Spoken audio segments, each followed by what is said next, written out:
J'ai jamais eu de chance. Bien sûr, tout le monde dit ça, mais moi, c'est vrai. J'ai jamais eu de chance dans la vie.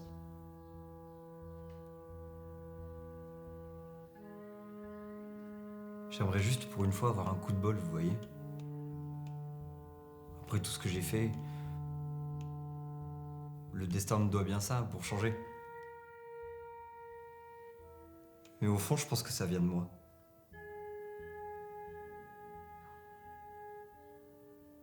Je sais bien que je suis pas le type le plus intelligent au monde, mais je comprends que ça vient de moi.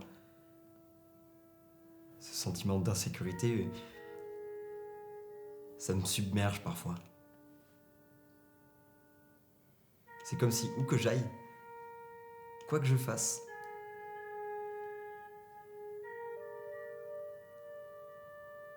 je pense que ça doit venir de ma mère. Pour elle, c'était jamais assez bien. Peut mieux faire. C'est l'étiquette qui me colle au front depuis que je suis en âge de porter une moustache.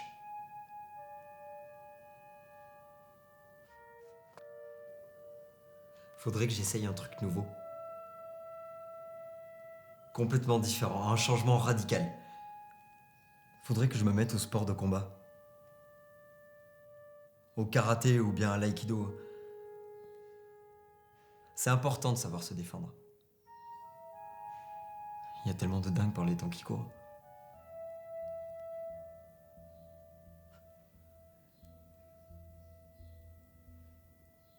Tenez, la semaine dernière, j'ai fait quelque chose qui m'a surpris moi-même. D'ordinaire, je prends toujours le même trajet pour aller au boulot, mais cette fois, j'ai décidé de changer d'itinéraire. J'ai pris un autre métro. Bon, je suis arrivé une demi-heure en retard, mais je me suis senti puissant durant toute la journée. Et je savais très bien que le lendemain, je pourrais refaire la même chose, arriver encore plus en retard. Voire même ne pas venir du tout.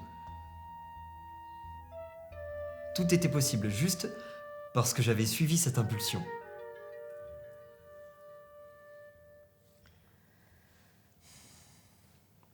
Bon. En tant qu'être humain, il est naturel d'espérer qu'en démarrant une nouvelle activité, en prenant des résolutions inédites, notre vie change en profondeur. Mais c'est bien souvent qu'une illusion, dont il faut se défaire pour pouvoir grandir. Ce n'est en fait que déporter notre attention de ce que sont nos véritables problèmes. Vous me paraissez toujours vouloir imputer la responsabilité de vos inquiétudes, de vos insatisfactions à quelqu'un. Votre mère, vous-même, ou quelque chose d'aussi aléatoire que la chance.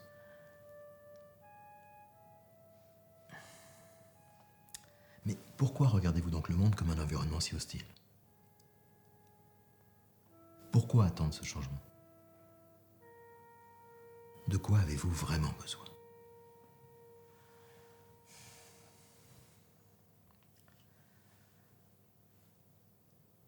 Que voulez-vous, Christophe?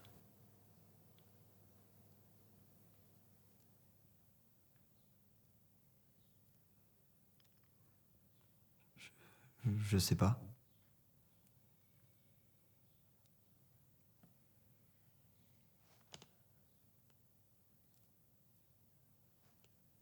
Je sais pas.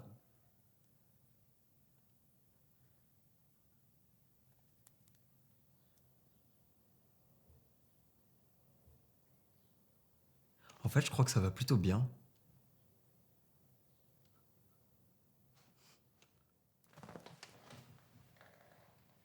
Merci. À la semaine prochaine.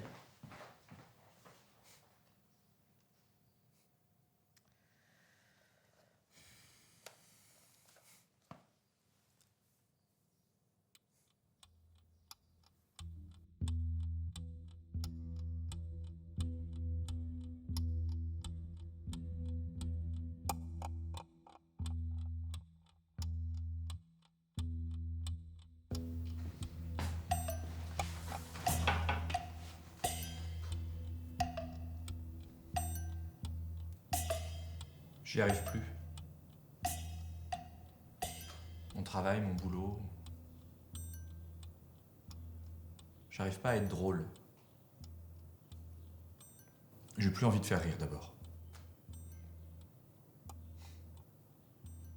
Le rire. Tout le monde n'attend que ça.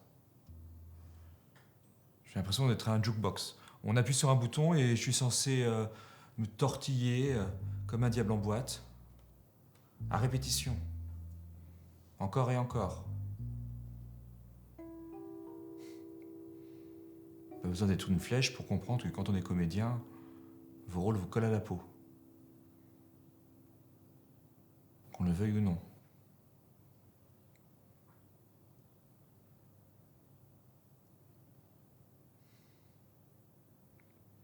Mais qui s'intéresse à ce que je ressens, moi?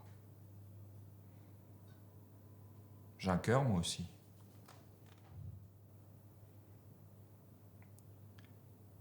Et d'un autre côté, il y a ceux comme mes parents qui disent que je ne suis qu'un grand enfant immature.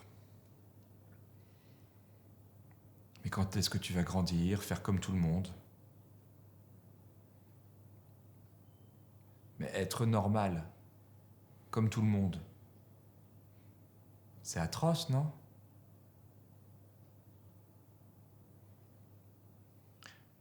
Je ne pense pas que quelqu'un de normal, ça existe vraiment. Certains dissimulent leur bizarrerie, d'autres ont le courage de l'assumer. Bien sûr, il y a des gens nus d'idées.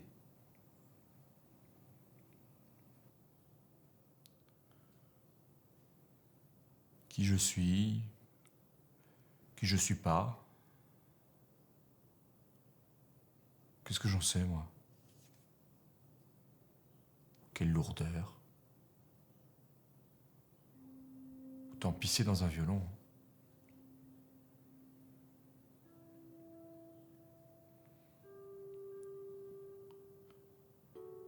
Devenir adulte, c'est comme sombrer dans une lente dépression à laquelle on aurait consenti.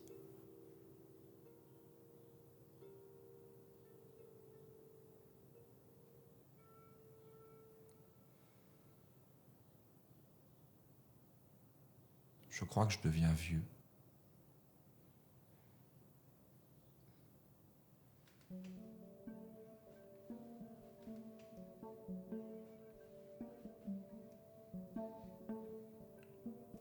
Vous n'allez rien dire?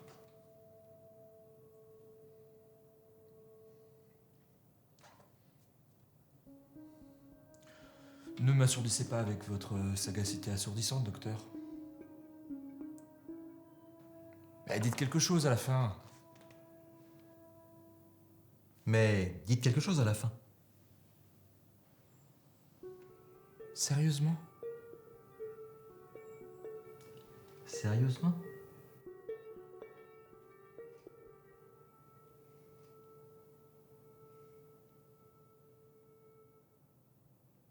C'est tout ce que vous avez à dire. C'est supposé m'aider. C'est un jeu pour vous, c'est ça? C'est votre méthode thérapeutique de vous payer la tête de vos patients? C'est un jeu pour vous, c'est ça? C'est un moyen de me faire parler ou de me libérer de mes inhibitions?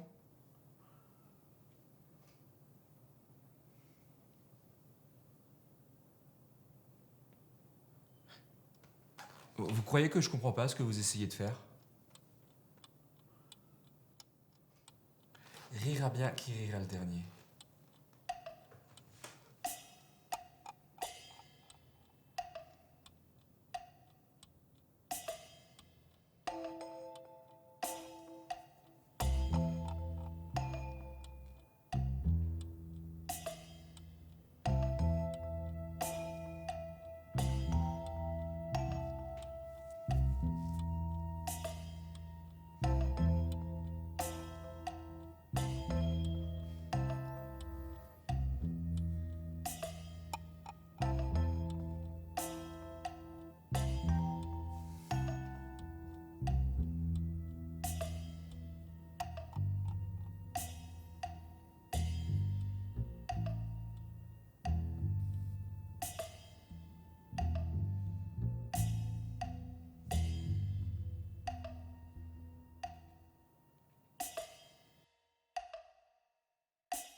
Il m'a proposé de venir vivre chez lui. Et je sais que je devrais avoir une idée ou éprouver un sentiment pour me guider, me dire quoi faire.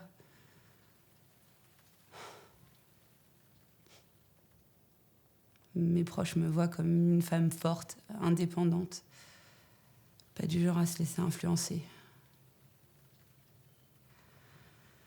Mais au fond, j'ai toujours eu beaucoup de mal à savoir ce que je voulais.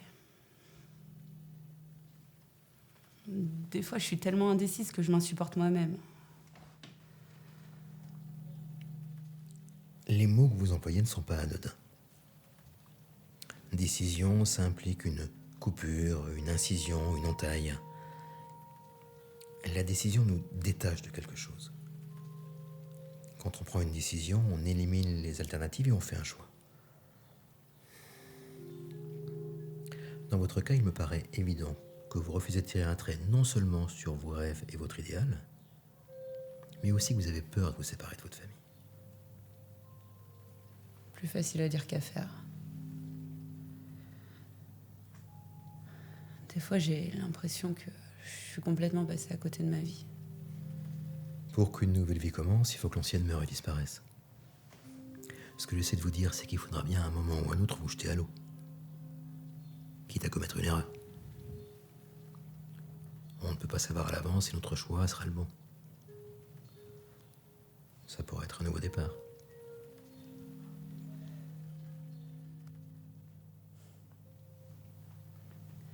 Des fois, il m'arrive de penser à moi-même à la troisième personne. Comme s'il existait une autre Iris qui menait sa vie en parallèle de la mienne. C'est idiot, non? Non, je ne trouve pas ça idiot, mais que fait-elle cette autre Iris? Je sais pas. Par exemple, elle joue du piano. Elle donne des récitals des fois. Elle est mariée à un homme très intelligent, qui a toujours réponse à tout. À tel point que ça en est irritant. Mais c'est aussi attendrissant. Elle a un petit garçon. Un chien aussi. Mais pas du genre qui bave partout et vous fauvez. Et vous pensez que toutes ces choses, vous pourrez jamais vraiment les faire, jamais les vivre? Pourquoi ne pas apprendre à jouer du piano, par exemple? C'est beaucoup trop tard. Bon, il est peut-être trop tard pour mener une carrière de pianiste concertiste. Mais certainement pas pour jouer du piano. Je sais pas. Je dis ça, mais...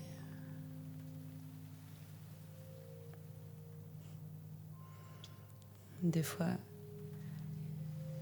il m'arrive de lui acheter des choses. Un cahier de coloriage pour son petit garçon, un jouet pour chien.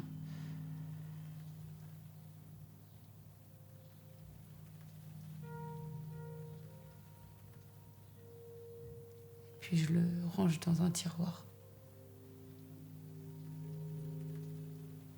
C'est comme quand on peut pas s'empêcher d'acheter une robe hors de prix alors qu'on sait qu'on la mettra presque jamais. Oui. Il me semble que cette seconde Iris, elle vous sert surtout à éviter de faire face à vos désirs et à vos frustrations. Mais qu'est-ce que vous dit qu'elle-même ne vous envie pas?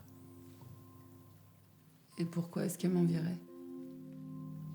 Je ne sais pas, il y a plein de motifs rationnels pour vous envier. Vous êtes une jeune femme intelligente, dotée d'un physique agréable. Vous avez une personnalité attachante. Vous êtes quelqu'un d'ouvert, de sensible aussi.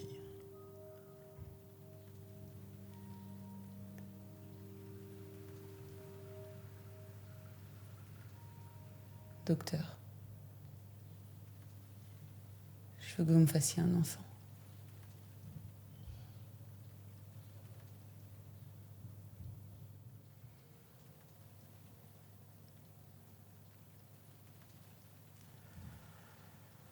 Bien, je crois que c'est l'heure. Nous reprendrons la semaine prochaine.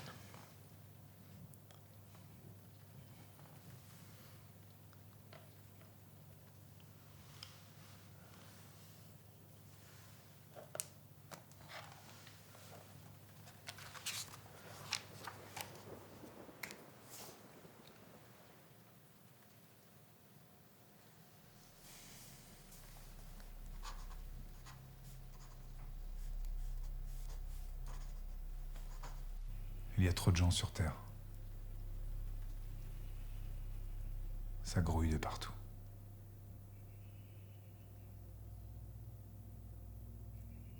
C'est pour ça. C'est pour ça que je sais que quelque chose va arriver. Très bientôt.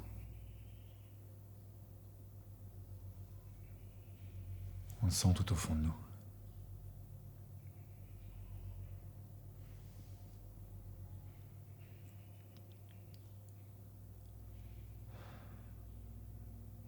La plupart choisissent d'ignorer leur intuition parce que la réalité n'est pas belle à voir. Il y a trop de gens sur Terre et ça ne peut pas durer. Et d'où dites-vous que vient cette intuition quelque peu glaçante? Je sais, vous dites que je suis cinglé, mais tout ceci n'est pas très rationnel. Il ne s'agit pas tellement de moi d'ailleurs. Je vais plutôt bien. J'ai fait ce rêve la nuit dernière. Vous voyez? Genre de rêve important.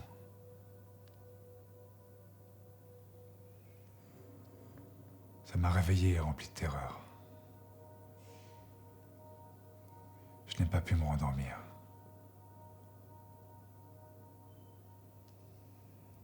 Je me tenais là, devant cette immense masse d'eau. Impossible de savoir s'il s'agissait d'une rivière, d'un lac ou de l'océan. Elle ne cessait de croître et je savais qu'elle finirait par tout submerger sur son passage.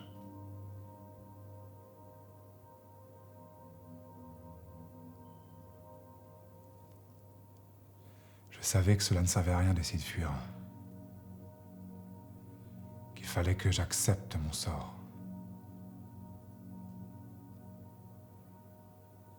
Des gens criaient autour de moi sans que je ne puisse les voir.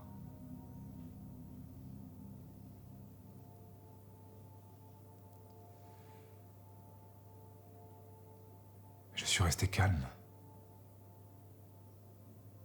J'étais prêt. Et l'eau est montée. L'eau est montée.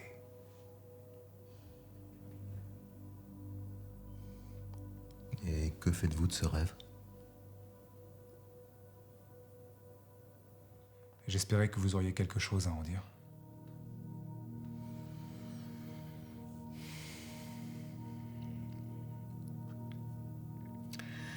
Eh bien, sans rentrer dans les détails et en prenant en considération votre état d'esprit de ces derniers temps, je dirais que votre intérêt pour tout ce qui est au-delà de la vie pourrait bien vous coûter la vôtre.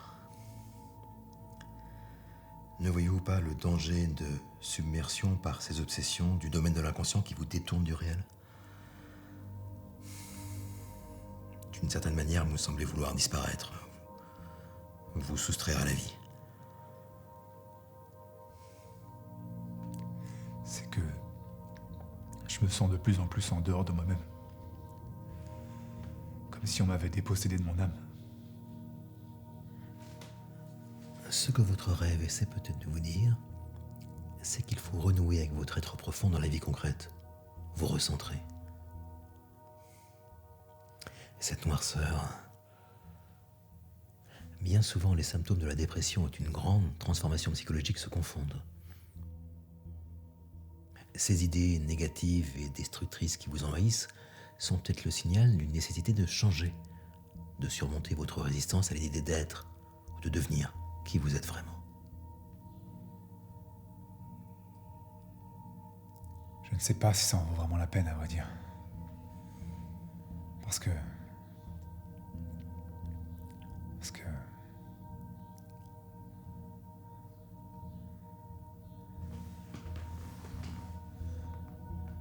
Je vais vous dire un secret.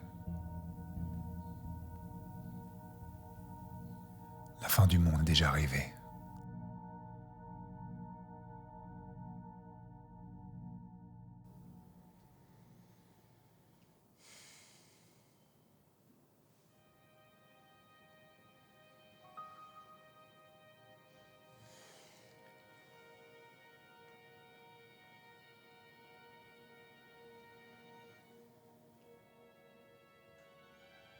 Je me demande.